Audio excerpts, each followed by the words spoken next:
Welcome to Ancient Astrology with Sam and Verity. Hi, I'm Sam Bakewell. And I'm Verity Hebbs. And today's episode 33, and we'll be looking at the moon in the second house. That's correct, yeah. So the moon, the moon is great in the second house, but the second house represents movable wealth. Yes. So wealth being things that you can pick up and take with you. That's how it was explained to me. And your money. Yep. Your possessions. Possessions is interesting. So would that include like things like your property that you own or? Well, often you'll find there is a link between the second house and the fourth house, but the fourth house really is money, house, your home, property, where you can't pick up your home and your property. Okay. That you can pick up like your chairs and tables and things like that. Yeah. That makes sense. Yeah, things that you can pick up and take if there was a fire. Right. Yeah. And it's like it's obviously liquid money, like movable money. Yeah, it's money that you have in your wallet, in your account. You know, your money. And is it like your income as well that you earn?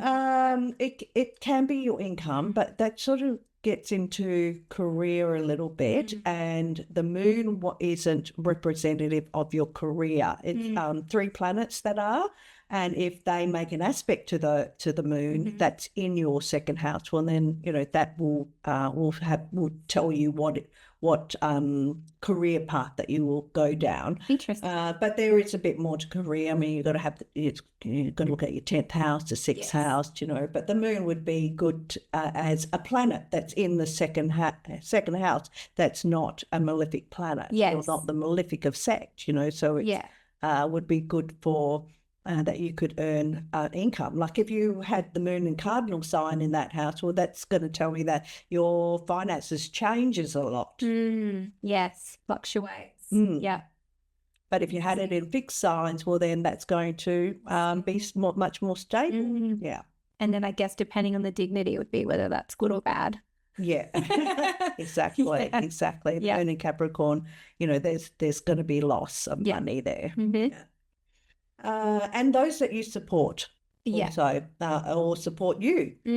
So the moon in the second house would be telling me that there is family support. Yeah. So whether that's you support your family or they support you. So actually, while we're talking about that, I might just go to the screen. Yep. Okay, so here's Betty White's chart. And she has the moon in the second house, and it makes an aspect to the lord of her ascendant, which is the sun, and her mum is the 10th house anyway, with ruled by Venus and the moon, the exalted lord, and the moon on its own represents the mother. It does represent family as well, but and the moon represents the mother. Yeah. So the mother makes an aspect by trine to Betty White herself, and so does Venus, the ruler of the 10th, makes an aspect as well. So you can tell that they're close, that they've got a good relationship. So the moon in the second is an inversion to the first. And so often you'll find that there is a bit of disunity between the family if it doesn't do something like this, makes an aspect to the Lord of the Ascendant. Right. Yeah, so because there's something there. That's nice. Yeah, because it can't make an aspect to the Ascendant itself. Yeah, that's true. So her mum was very supportive when she was a young actress.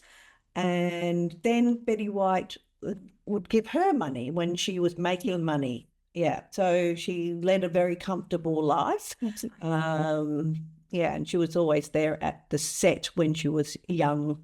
So it's like a good example of give and take. So the mother was supportive when she was young, taking her probably to acting her acting roles, and then when Betty White was making money, then she was supporting her mum. Yeah, and also you mentioned the 10th house, which is Venus ruled as well, which is the mother. Nice. Exactly, exactly. And it's a conjunction, so she goes one way, mum comes with her, vice versa. She's the sun. Yeah. Okay, so we have another chart that I wanted to share with you, and this chart is of a client. Okay, so here we have a Cancer rising, and we have the moon in Leo in the second house. So this person has the moon is an aversion to her, but she does have a lovely Jupiter, the exalted Lord, in the first house, and so there's some dignity there. Normally, when you find the moon in Leo in the second house, these are business owners. You know, they want to have their own business at some stage, or whether they're contractors.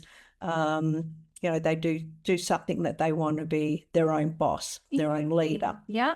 Where you find the dispositor of that moon is in the 12th house. Yes. And that also would say that it wouldn't be a forever business, all right, because the 12th house is only capable of 25%, right? But it's a fixed sign. So you would think, okay, so it could last quite a long time, you know, having your own business. But then in the scheme of things, it wouldn't be that long. Interesting. So let's say the native lives to 80, so we would think, okay, maybe 20 odd years or 25 years or something.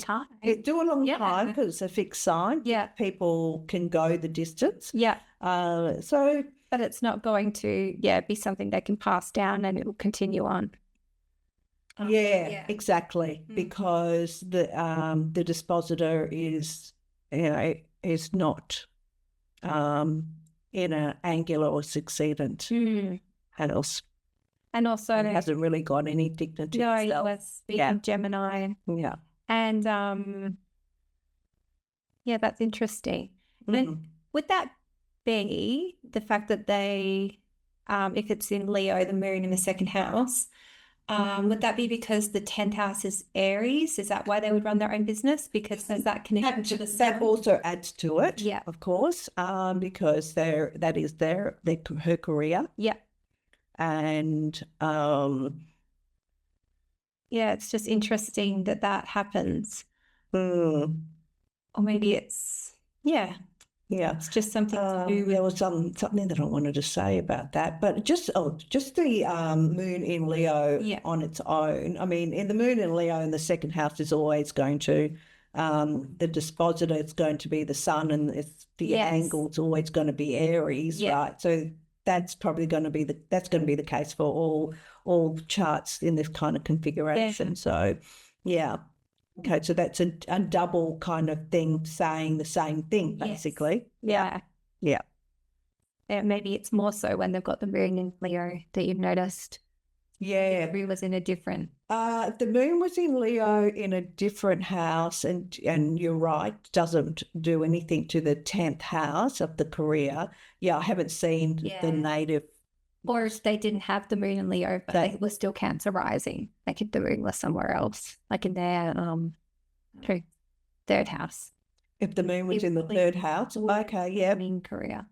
No, that's right. Business. Yeah, unless they had the sun in the first house. Yes, true, because there's still that connection. Yeah. Okay. What else? I think that's pretty much it. What about like spending habits? Like, because I've noticed when I hit sort of a second house sort of time frame, and it kind of goes on for me for a couple of months because of where my how my chart is here. But I just noticed for me it means spending more money. Like I might receive, but then I end up and we'll look at your chart when we get to the moon in the third house. But the moon rules your second house by exaltation because it's a Taurus. Yeah. So does that sometimes mean spending for people when the moon's in the second house? More spending? Well, if in your case, if there were Aries rising, and the moon was in Gemini, and then you've got Taurus in that house, or let's say even if you had Cancer, for the second house, and then the moon was in the located in the third house, well, then you're getting that combination there of spending money on moon things, or whatever that aspect. Yeah. If you have the moon in the second house, you'll spend maybe money more on food or things like that. Yes, Yeah, or exactly. things for your home. Exactly. Sorry. Yeah. Yes, Yeah. it would. On food, on family. Yeah. And if it's not it doesn't have dignity, maybe you don't really want to spend it on the family, or you haven't got the money to spend it on the family, or you've forgotten. Yeah. Forgot. Or you've forgotten to buy food, or you haven't got what you need, you haven't got your Yes. ingredients, so you have to whip out.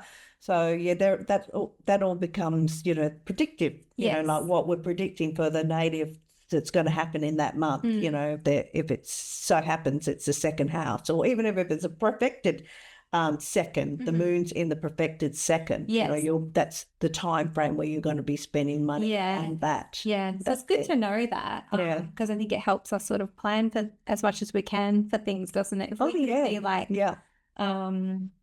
something's coming up in a chart that would indicate having to spend, you could say, okay, try and save up a little bit, or just be prepared that's going to happen. Yeah. It's frustrating, but exactly. And I think that's that has helped me a great deal, with the astrology. Yeah. When you want so much to, I don't know, save or not have a spendy kind of month, and then it ends up happening anyway because birthdays come up, and it's very frustrating. You can be hard on yourself, but sometimes that's the way it is. Yeah, exactly. I mean, that's how I've worked it with most of my astro career, is trying to be one step off the finances through my chart. But this year was a bit different because I'm in a 12th house year with Aquarius, and Saturn is in my first house, which becomes my second house, my perfected second, and it's retrograde. It's in Pisces, and retrogradation will say that there's a great loss of money. If you have a Saturn retrograde in your second house, there'll be a time of great loss. If it's your malefic sect, well, that'll say bankruptcy for a lot of people, or very close to it. But so for me, the second house, like I had Jupiter, I had Venus, because Pisces, right? Yeah. So, there was a big sum of money right at the beginning, because I had worked and got paid, and it was a lot more money than what I would normally, because I'd worked a lot of hours. And then hard for it. Saturn retrograde, I've lost everything. I'm in the rear, and it's the very thing we were talking about, about finance and how tough it has been. So but that's the way it's meant to be. Yes, exactly. You see it. This year was meant to be. Yeah, and it helps you kind of accept it, and also see that it will come to an end at some point. You'll have better years financially. Yeah, exactly.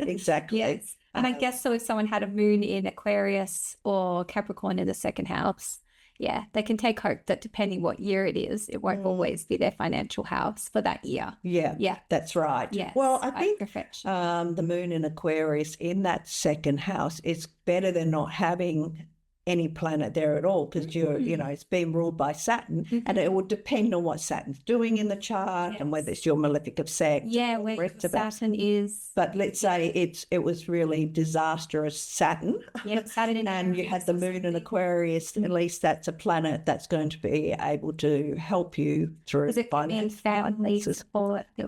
Yeah, that's right. Or you could be very tight, with your money. So you're only going to buy food that's discounted. Yeah. Yes. And there's a lot of people who are very frugal. I watch a lot of the YouTube videos on frugality. I love it. And it's so amazing what really can do. Oh, well, I'm so generous that it's something that I don't. Exactly. Yes. Don't really want to watch or view, because it's. It makes you feel undisciplined. Probably. It's just very foreign to me. All right, so that was the moon in the second house. I hope you enjoyed that. Please like and subscribe, and we'll see you in our next episode. Thank you. Bye for now.